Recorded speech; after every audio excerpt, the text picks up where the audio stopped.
Anda masih mendengarkan Ruang Publik KBR yang dipersembahkan oleh NLR Indonesia dan tema kita pagi hari ini adalah masih dalam rangka rangkaian Hari Ulang Tahun Kemerdekaan Republik Indonesia yang ke-77, yaitu tema kita makna kemerdekaan bagi orang yang pernah mengalami kusta atau OYPMK seperti apa? Nah, Ruang Publik KBR juga disiarkan di 105 radio jaringan di seluruh Indonesia ya, dari Aceh hingga Papua, di Jakarta di 104,2 MSC FM Jakarta, atau Anda juga bisa menyaksikan kami melalui live streaming YouTube Berita KBR. Baik, dan saya juga tidak sendirian karena pagi hari ini saya bersama dua perempuan hebat ya, yaitu yang pertama terhubung melalui aplikasi Zoom ada Dr. Mimi Mariani Lusli selaku Direktur Mimi Institute dan juga Mbak Marsina Dede selaku OYPMK, aktivis wanita dan difabel. Baik, sebelum melanjutkan perbincangan kita yang menarik banget tadi yang terakhir sebelum jeda ya, sudah dijelaskan bagaimana ketika Mbak Dede justru udah lupa ya Mbak Dede ya, terserang pernah menjadi OYPMK gitu ya, menjadi penyintas gitu ya, sudah lupa. Nah, tapi sebelumnya saya akan angkat telepon terlebih dahulu. Sudah terhubung dengan kami ada Irwan di Makassar. Selamat pagi Irwan. Halo, selamat pagi. Silakan Irwan. Ya, selamat pagi. Ya, selamat pagi Halo, semua. selamat pagi. Ya, dengan Pak Irwan di Makassar. Ya, silakan Pak Irwan. Ya, ya ini menjadi masalah yang sangat besar juga ya. Ya, ya ini masalah besar juga yang terjadi di kota saya di Makassar ini. Penyakit lepra atau kusta itu sangat menjadi gangguan psikologis bagi mereka karena mereka itu mencari pekerjaan untuk menghidupi kehidupannya sendiri itu sangat kecil, Mas.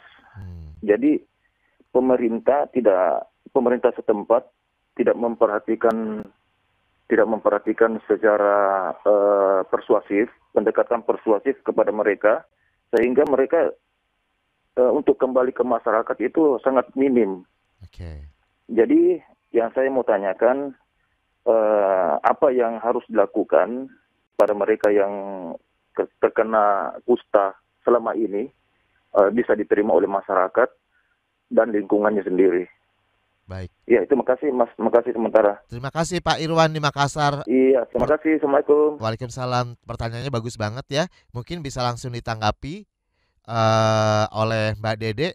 Sebelumnya Mbak Dede sebagai OYPMK nih sekaligus aktivis wanita dan difabel ya. Mbak Dede, seperti apa menanggapi Pak Irwan? Sebenarnya permasalahan ini bukan hanya dialami oleh penyandang disabilitas OYPMK saja ya, tapi juga penyandang disabilitas lain. Seperti apa, Mbak Dede? Ya, betul. Saya kira penting untuk membuat semacam affirmative action ya untuk disabilitas maupun OYPMK gitu ya. Hal ini kenapa ada affirmative action untuk pekerjaan gitu ya. Misalnya kalau di disabilitas kita punya undang-undang yang kemudian sudah ada standar minimal atau kemudian ketentuan minimal BUMN atau kemudian BUMS menerima penyandang disabilitas. Misalnya kalau BUMN wajib 2% minimal dan BUMS adalah 1% gitu. Ini adalah gimana negara mengafirmasi, mendorong afirmatif actionnya penyandang disabilitas agar tidak tertinggal. Karena paling banyak pengangguran itu kan kontribusinya dari OYPMK, penyandang disabilitas gitu ya. Penyandang disabilitas itu memberikan kontribusi pengangguran cukup besar gitu. Makanya ini penting untuk ada afirmatif sehingga mereka diberikan peluang untuk bekerja, kemudian diberikan skill, diberikan peningkatan kapasitas, termasuk soal dukungan-dukungan pendidikan. Nah, berangkat dari pengalaman saya, waktu saya jadi OYPMK itu yang saya ingat banget adalah pertama di keluarga saya itu kan nggak ada masalah ya.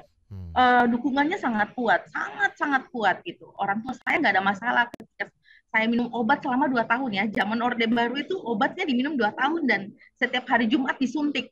Saya dapat suntikan setiap hari Jumat. Saya jalan kaki dari puskesmas kira-kira setengah kilo, dan itu saya sudah difabel ya. Saya difabel duluan baru saya kena kusta. Gak ada urusan antara saya difabel dan kusta gitu ya.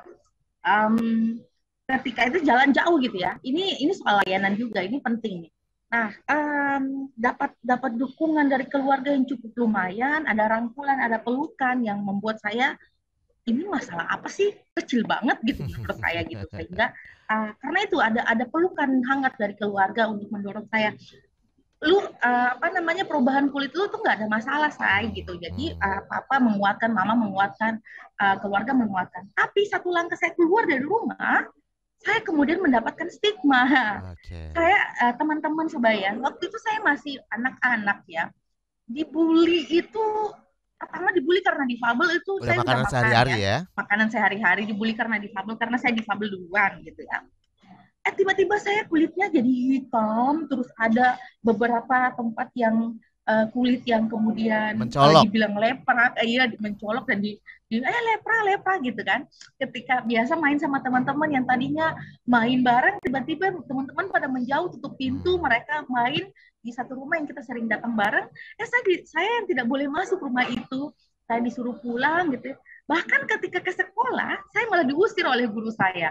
Sampai sekali waktu bapak saya udah nggak tahan karena saya pulang nangis, bukan teman lagi, guru malah membuli gitu. Akhirnya bapak saya bawa parang gitu. Bapak saya itu udah meninggal, beliau bawa parang, saya ingat bawa parang untuk membela saya bahwa dia marah kenapa anak saya diperlakukan sewenang-wenang, tidak ada dukungan dari sekolah. Nah, dari di situ ada guru ternyata yang justru baik gitu ya.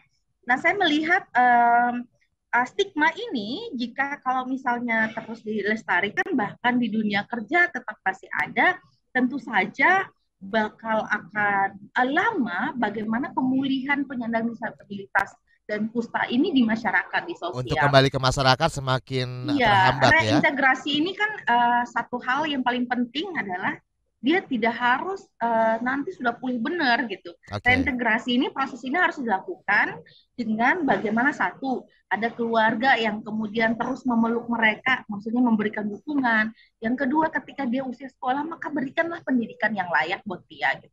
Tidak dihambat-hambat karena dia kusta, dia difabel dan seterusnya.